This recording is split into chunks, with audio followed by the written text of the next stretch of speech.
Andres. Di ba dati sa Katutubo, hindi nila pinapansin Andres. Dito nagagamit. Yes. Anong lesson dito? Huwag mo hayaan na magkaroon kayo ng unfinished business. Ano yun ang unfinished business? Kung alam nyo na may sama ng loob, ang kapatid mo, ka-church member mo, kaibigan mo, kapitbahay mo, kakilala mo, papala ang may malinis na puso. Dahil siya ay makakita sa Diyos. Ayan mga kalingap, meron po tayong bagong kalingap partner ngayon, si Transporter. Pasubscribe po naman channel, napakasipag. Maraming salamat po. Thank you. Thank you.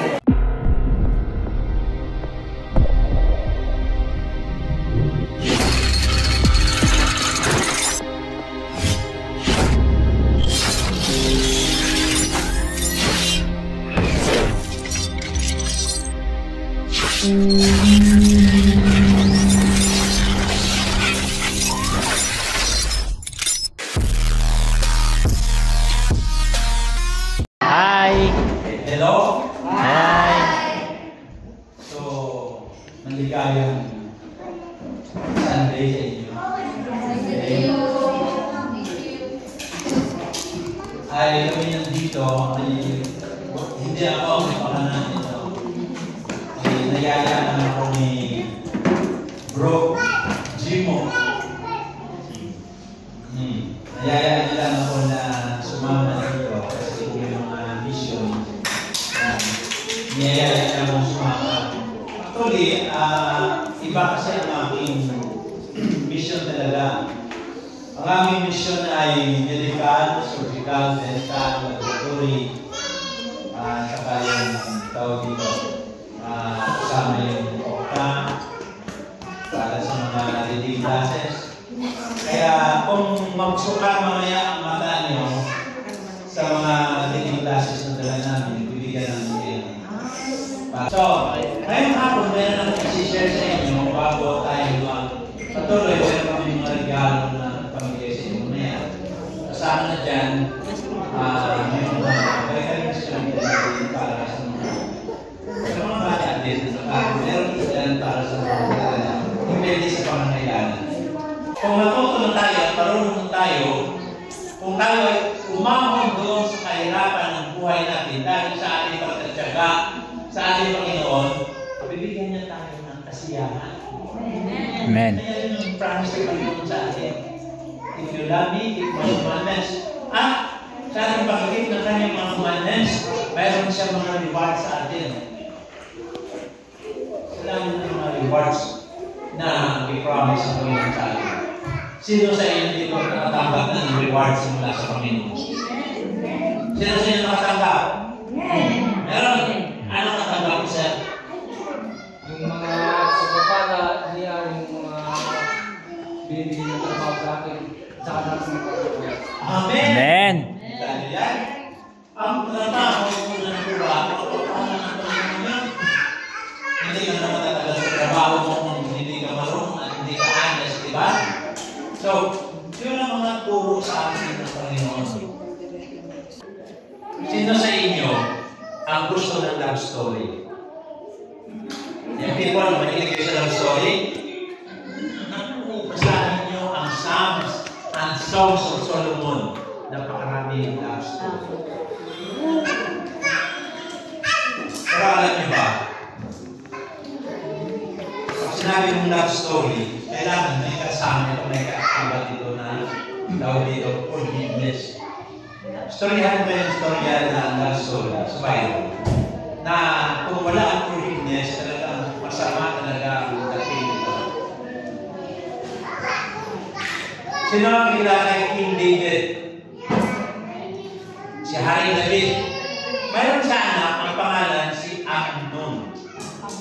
Lalaki. Marami siya.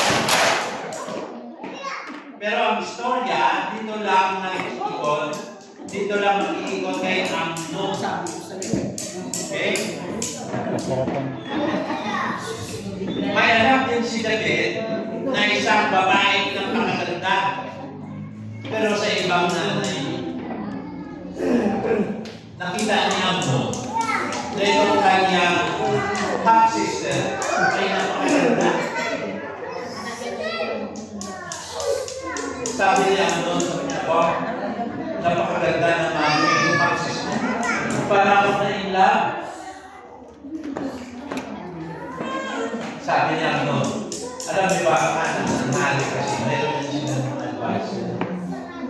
So, pinatawag niya ang kanyang advisor. Sabi niya, ano ma'am, advisor. Kasi parang I was deeply in love with my half-sister. Sobra ang aking pagkagusto sa aking half-sister. Anong gagawin ko?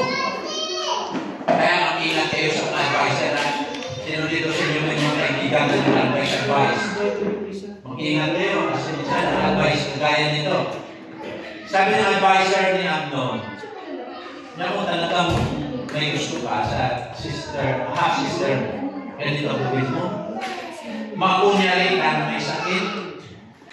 Yun yung advisor na anak ni David, si Amnon. Sabi niya, Amnon, makunyari ka may sakit. Tapos, pag pumunta dito ang tatay mong mahali, magtatanong, Amnon, ano nangyari sa iyo?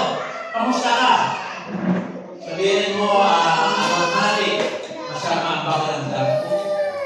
Pwede bang masabihan mo yung aking kapatid na si Tamar, puntahan ako sa kaalagaan? Sabi ni David, walang problema. Okay, ayos. So, tinawag ni David yung kanyang daughter. Sabi niya, Tamar, pwede bang malutuan mo at mapakain si Amnon dahil masama ang pakiramdam niya, may sakit siya? Eh, siyempre, utos ng tatay at hari. Sabi ng Tamar, okay po, pupuntahan ko, mahal na rin. Pagpunta niya ng Amnon doon, ani Tamar sa bahay, sa kwarto ni Amnon. Pinalabas niya Amnon lahat ng mga katulong. Sino nakabasa nito? Amen. Basahin niyo sa libro ng Kings.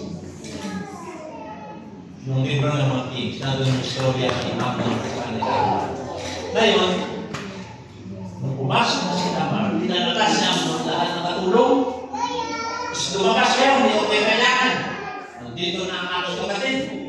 E di wala ng tao, ang ginawa niya, naku, dinakapos niya si Tamar. Sabi niya, Tamar, in love talaga ako sa iyo.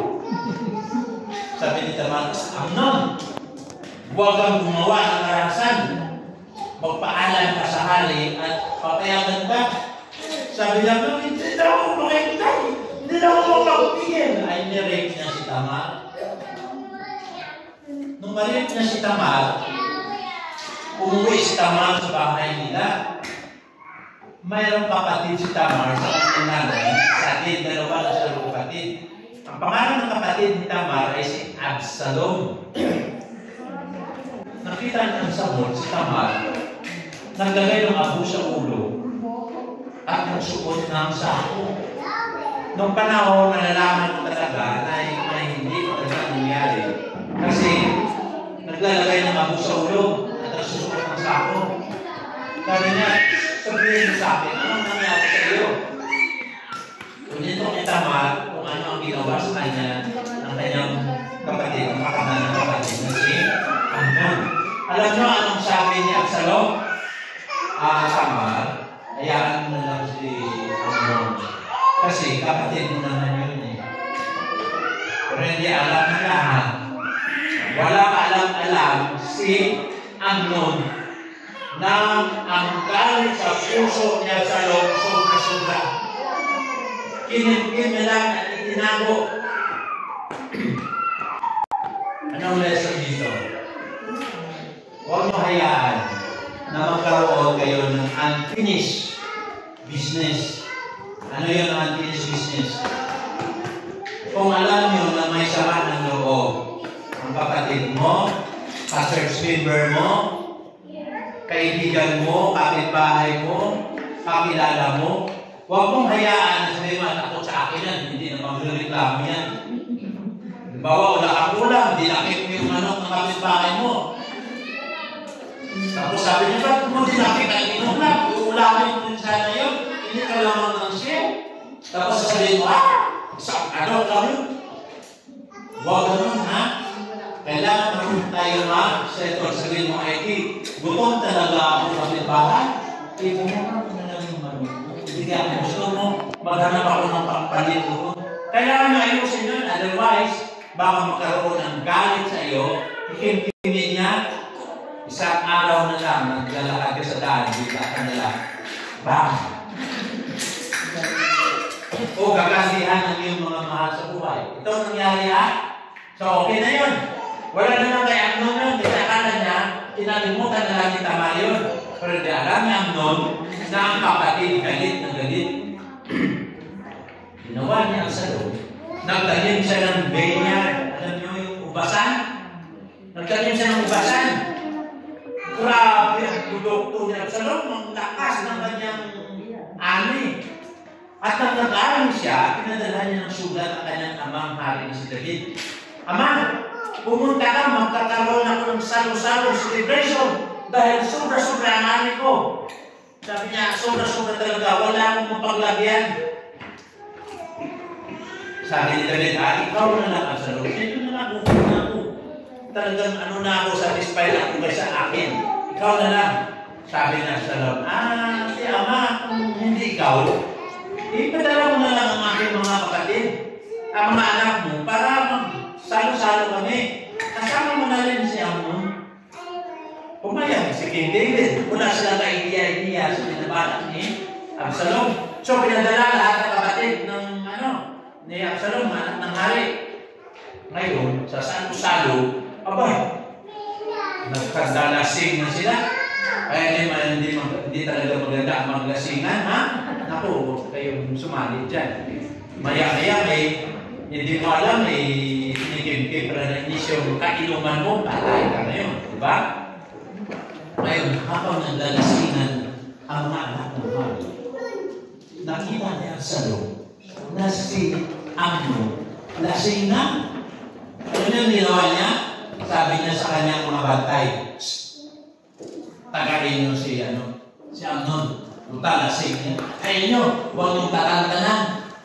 Aba, habang lasing si Amnon, tinakat siya ng mga kuha niya sa loob. Patay si Amnon.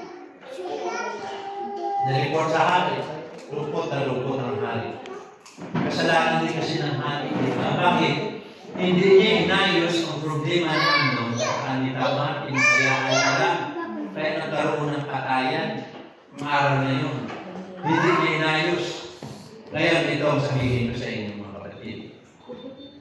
Kung kayo ang nag-leader sa church nito, kayo ang elders dito, huwag niyo hayaan na hindi maayos ang away-away ng mga kabataan o ang masamaan ng loob. Ayusin niyo ito, alin. Huwag niyo pabayaan kasi mawasak yan. Magkaroon ng problema yan. Kita niyo medyo may problema. Tawagin, isettle, ayusin para magkaroon ng successful community na ito. Okay? So, yan mo. Kaya, nabanggit ko sa inyo na ang pagpamahalan ay kasama ang pagpapatawad yan. Kung mahal mo ang iyong kapatid, patawarin mo siya. Ikaw kapatid, alam mo na medyo may problema ka, humingi ka ng tawad. Alam niyo kung gaano ka-importante ito? Ang libro ng Mateo, chapter 5, basahin niyo yan. Kasi yan ay nagsasabi tungkol lahat sa mga pagpapala. Ano sabi na? Blessed. Ang pinaka-favorite ko dyan ang 5, 8. Blessed are the pure in heart, for they shall see God. Mapala ang may malinis na puso. Dahil siya ay makakita sa Diyos. Tanong sa inyo ngayong hapon, malinis ba ang puso nyo? Pag malinis ang mga puso nyo, sigurado ako, makikita natin ang Diyos sa kanyang pagbabalik. Amen. Pero kung hindi malinis, at kung meron ako din mismo, kung hindi malinis ang puso kong ito, hindi ko rin makikita ang Diyos. Ano makikita ko? Si Satanas kasama ko na karusahan ko ito. Kaya blessed ho. Mapala ho ang may malinis ng puso. So, starting today, linisin natin ang ating mga puso. Ilabas natin yung mga sama ng loob. Takayin na natin yan. Punuin natin ito ng pag-ibig ng Diyos upang ating matutunan ibigin kahit yung mga hindi ka-ibig. Maraming salamat sa inyo lahat. Salamat din sa aking mga sponsor. Salamat sa Marikina Seventh-day Adventist Church at saka Living Rock Church dahil meron din po siya mga inandog na pwede magagamit natin dito sa bundok. At ang sponsor natin na nagbigay ng pagkain kay Mami Solbinis, maraming salamat dahil isa po ako sa ginamit ninyo upang makita itong mga taong ito at mapasaya natin. Maraming salamat sa iyo, Mami Solbinis. At salamat lalo na kay Ate Gina, thank you. Dahil napakalaking tulong niyo po dahil nga po hindi po aksidente ang pagkakilala natin. Iyan po ay kaloob ng Panginoon. Dahil nga po nagkita-kita tayo at nakarinig tayo ng salita ng Panginoon. Okay lang. Pwede na po tayo mamili ng mga damit. Nandito.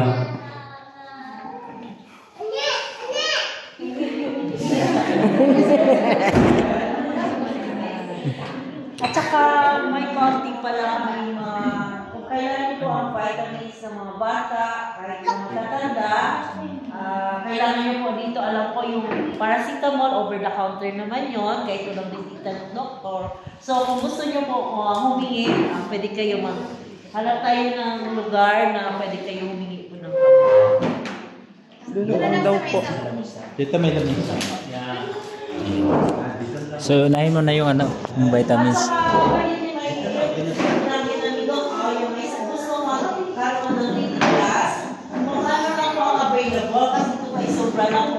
Galing sa aming medical mission sa Red Cross.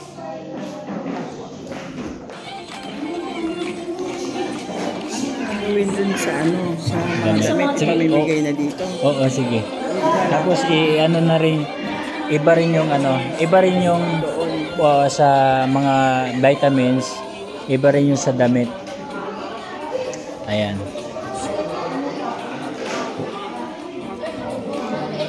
Ate Gina, saan po natin pwede ilatag yung damit? Oo, damit. Saan natin pwede ilatag? Doon na lang ganun na lang doon. Tapos pagpipilian na lang po.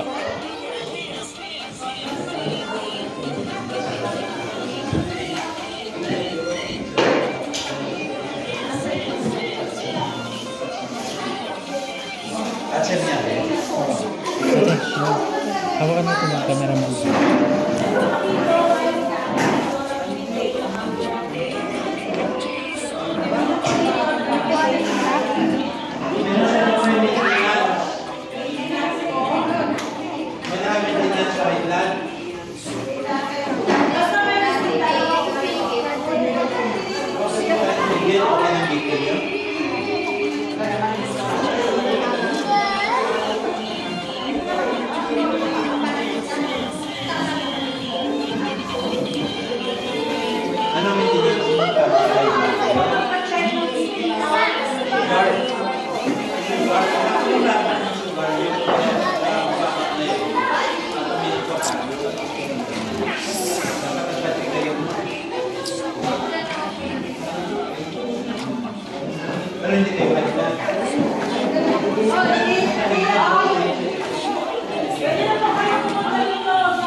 Pagunting daw po. Gunting. Wala daw ti Melanie.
Salamat nga po pala kay Ate Giseline.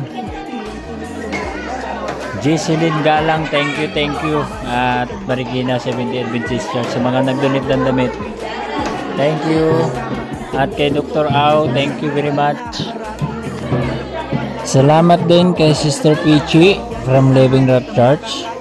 At kay Mami Anich Bower, Mami Solvinis, and Mama Linda sa inyong mga pinadalang damit. Thank you.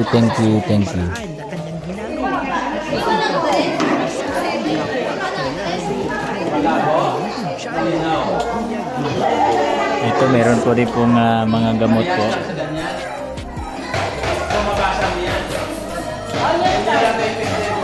So libreng salamin from Dr. Aurelio Pagyo and mga vitamins para sa mga baby with Jisa.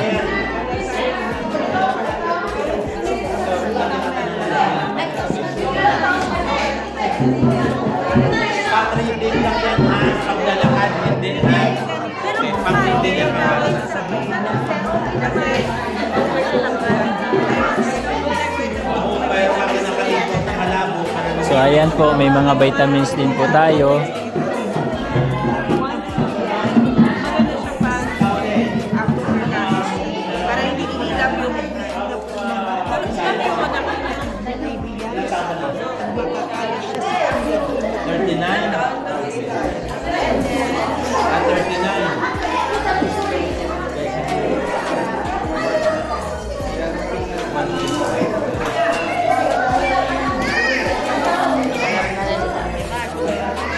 Ano yan? May sakit? May sakit? May sakit? May sakit siya? May sakit siya? Ha? Ah, wala ba? Akala ko, hindi siya namili doon. Ay, nagkaroon na po yung misis ko na. Ay, hingi siya ng vitamins. Pila ka doon, no? May vitamins. Ha? Wala, okay lang. Wala, natulog lang. Natulog lang. Walang lagnat. Salamat din po kay Ma'am Tess. Napaka-supportive niyo po kay Doc Au. Thank you sa pagsama niyo sa aking programa. Kay Mami Lydia, kay Tingkoy sa pagtulong sa pagluluto. Thank you kay Brother Jewel. Thank you and kay Sister Jessa at lalo na sa aking may bahay na si Sister Lalaan, aking anak na si Mimo. At salamat po sa inyong lahat. God bless. Oh, good! Baka makakita ka ng ibang lalaki niya na.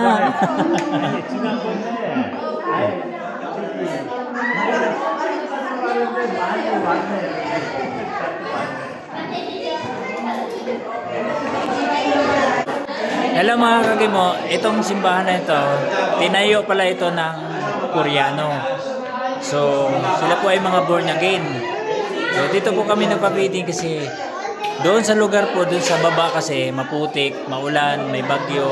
Kaya dito po kami, kausap kami ni Ate Gina, kaya po dito kami nagpakain. Kaya masaya naman po kasi nakasama namin si Doc Au, may mga salamin din po na pinamigay at mga vitamins sa mga bata. Kaya thank you sa lahat talaga. Thank you, Doc Au.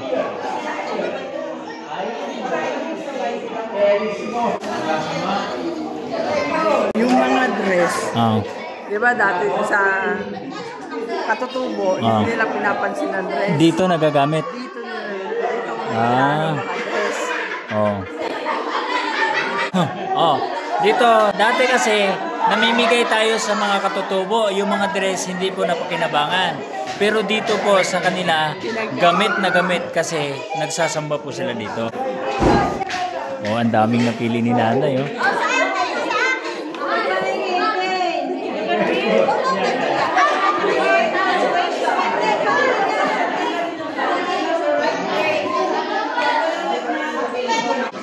Yung mga damit pala natin, halo-halo na po yan. Mayroon na po yung galing kay Mama Linda, kay Mami Solvinis, at kay Mami Anis Bower, at iba pa. Yung mga nagpadala po ng mga nakaraan na hindi po natin naibigay lahat kasi masyadong marami po pag ibibigay natin eh. Kaya pag sa tuwing papiding ako, pag mayroon ako mga damit na ano, yan po ang ginagawa ko talaga. May kasamang mga damit.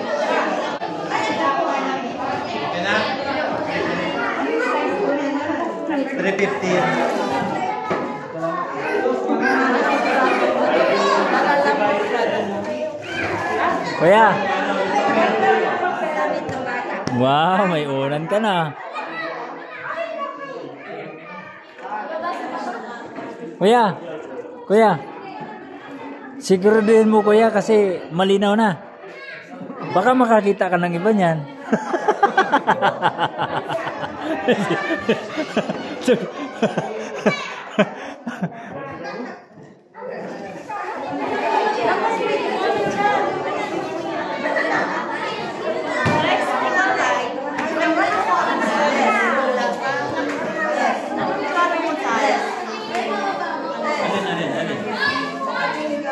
Ito? Okay. O, sige tayo po sa 300.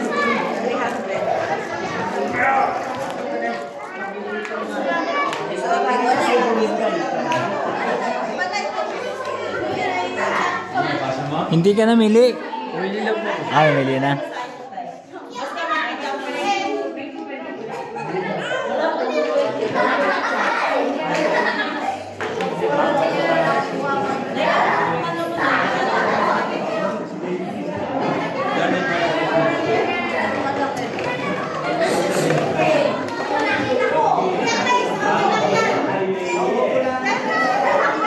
Busy sila. Busy nga. Nag-ano ng mga reading glasses. Oh. Maganda rin kasi para makabasa sila ng maayos. Mabasa niyo yung mga Bible.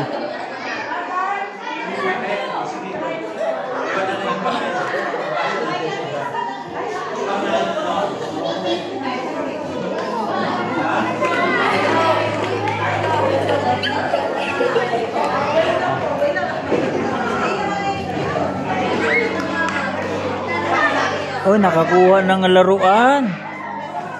Ba, nakakuha ng laruan. Ano, shoutout po sa may-ari nito. Ay, nakakuha ng laruan yung bebe.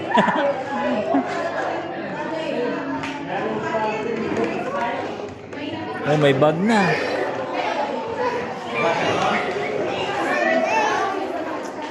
Iwan na yun sa kanila.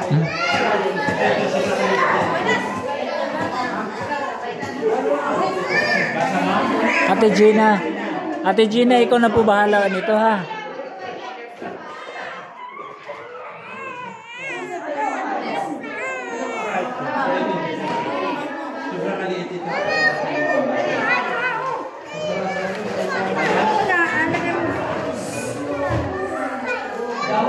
Ya. Kanino?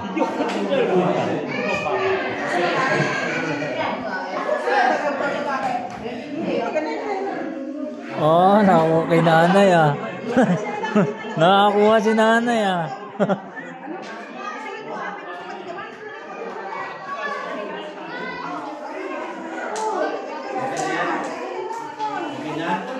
Nakakuha ka na.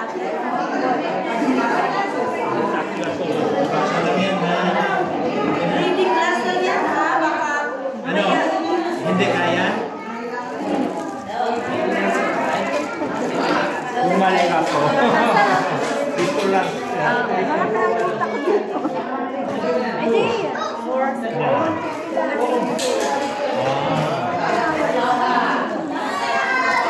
Very good, very good. Anong number?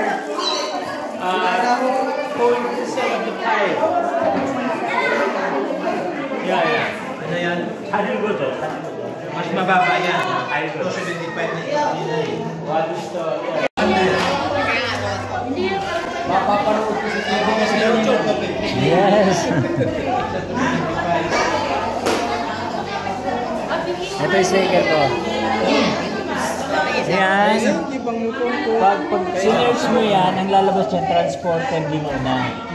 Pero ang Facebook ko ito, nasa likod. O, yung Facebook ko sa likod. O. Naniniwala ako ng sticker na ganito doon sa mga resort. Nakadikit sa ligo. Pati ako na ito, nakadikit sa ligo. Ayan, mapapanood nyo po itong ginagawa ko sa YouTube. Lagi ko lang napapanood yung kay Kuya Rob. Isa na rin ako. Sinabayan ko rin yung Chris Maria. Oo. Ganun ba? Shoutout mo si Kuya Kalinga Prab. Shout out Kuya Rob. Ano ba ulit, Nay? Ano ulit? Thank you. Makakapagbasa na ako ng maigi ng Bible. Why, thank you very much sa Panginoon po, Nay. Ano na, shoutout mo si Kalinga Prab. Shout out Kuya Rob. Narito ang iyong kasamahan. Salamat. Ayun.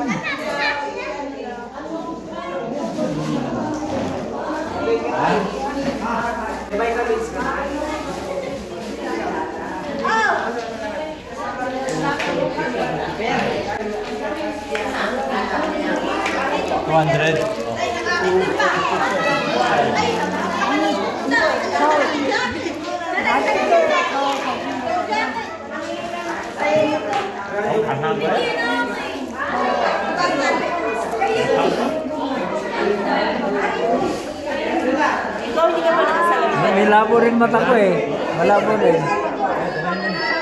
Pang-reading lang, pang-reading. Ito clear na siya. Asan yung pang-reading? Ito rin. Lahat. Hindi ko pa alam kung anong size ng mata ko eh. Aba, makapili pala tayo ng ano. 175? Titingnan ko yung mata. What do you want, Pastor? 275? Yeah. Ito. Okay. Medyo malabo man. Ay, kung magbasa. Malabo? Ay, ganito. Malinaw siya dito. Ganyan, malinaw na malinaw. 175 na lang. Ha? 175. 150, 175, pang ano. Ayan o, malinaw na siya. Ay, nakakabasa na Ilan ako. taon ka na ba? 45. Ilang taon ka eh? 45? 45? 45. 45 natche.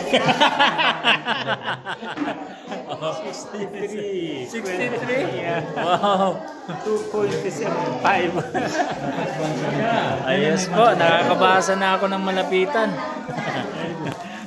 Pag mga maliliit, nakakabasa na ako. Dati, hindi eh. Ayan o. Aking bahay sa tabi ng dagat. Sa tabing dagat. Ayaw makita. Saan? Sa Nakar? Infanta? Infanta. Okay. Wow. Dagat. Pwede kami magpasyal doon. Wow, pasyal kami doon. I'll follow kayo. Thank you. Meron akong bahay. Okay.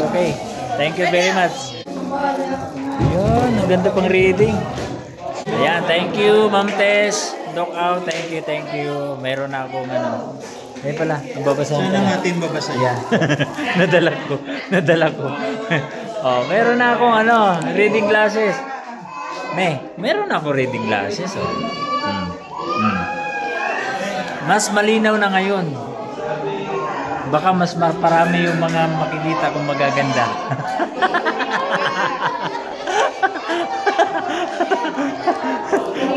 Malinaw. Kitang-kita na yung maganda na eh.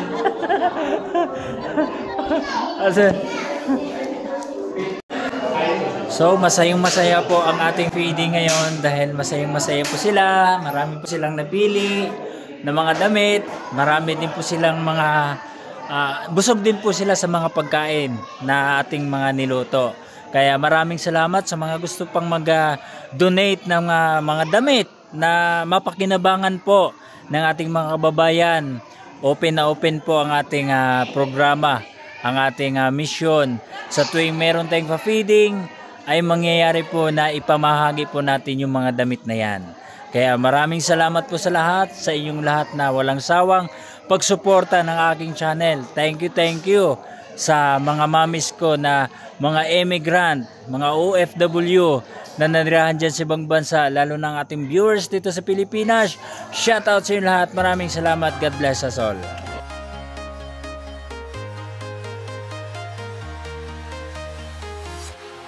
Walking alone, the streets are empty. The only thing I can see is my own silhouette. I'm getting stronger, step by step. The clock is ticking, but there's no. We are heroes tonight. We will fly above the sky. We are heroes tonight. Yeah. We are heroes tonight. We will fly above the sky. We are heroes tonight.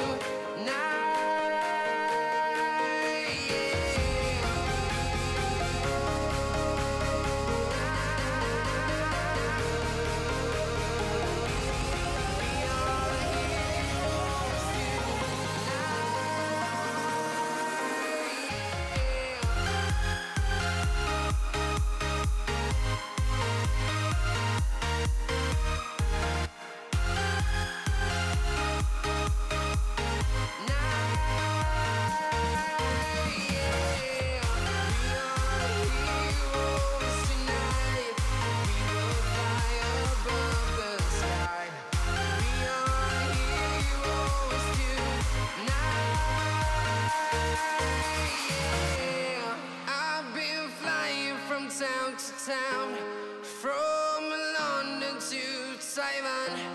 I've been all around the globe trying to protect your soul.